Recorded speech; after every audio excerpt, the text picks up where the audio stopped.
Достар, бүгінгі күннің энергиясы бойынша бүгін осы үш істі жасасаңыздар, үйлеріңізге күтпеген жерден жақсылық келеді, қуаныш келеді, сүйіншілік хабар келеді деп жатыр Алла қаласа.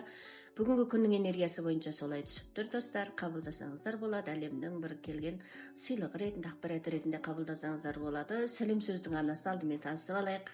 Амансыздар, масыл жандар. Бүгінгі күндеріңіз жақсылыққа, қуанышқа толсын. Қайда жүрсеңіздер ақ жол болсын. Достар, бүгін фэншуй бойынша тұзды сумен есік жуамыз, иә.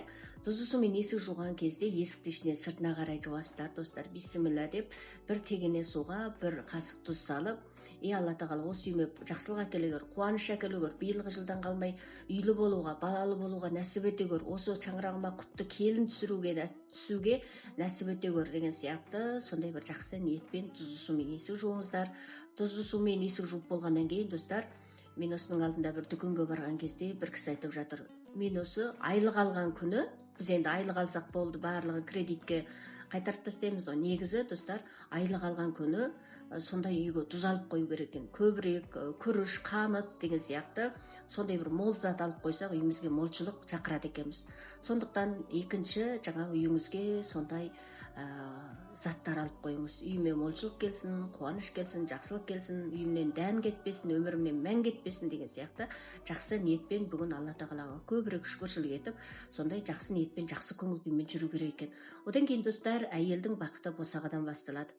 Біздің кішкентай кезімізде босағада тұрма, босағаны керме, босағада тұрып, жаңағы көршілер келген кезде босағада тұрып, жаңағы өзінің несін айтады, шаруасын айтады ғой, сол кезде ренжіп жататын. Үйге кір, дәм тат, біз таңғы шай ішіп жатырмыз деп, қуыс үйден құр шықпа деп айтып жататын.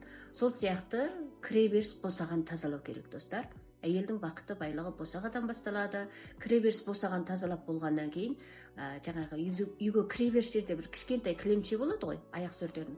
Сол кілемшенің астына байлығым көбейсін, үйіме молшылық келсін, қуаныш келсін деп бір 100 теңге болса да қалдырып қойсаңыздар болады. Келесі ай толғанға дейін тұрса болады. Ешкім көрінбейтін жерде қойып қойсаңыздар болады. Үйге ақша қойып қойсаңыздар, ақшаны шақырады, береке шақырады, молшылық шақырады. Одан кейін, достар, бүгін не жасауға болмайды, эмоциямен шешім қабылдауға болмайды, ашулануға болмайды, біреудің көңілін ауыртып алуға болмайды. Енді бай дүйсенбі деп жатады ғой.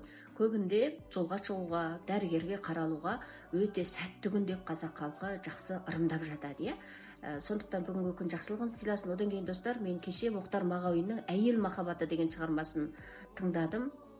Өте керемет. Менің телеграм каналыма қосылып алсаңыздар болады. Төменде қалдырып қойдым. Бірге өсуге, өнуге сіздерді шақырамын.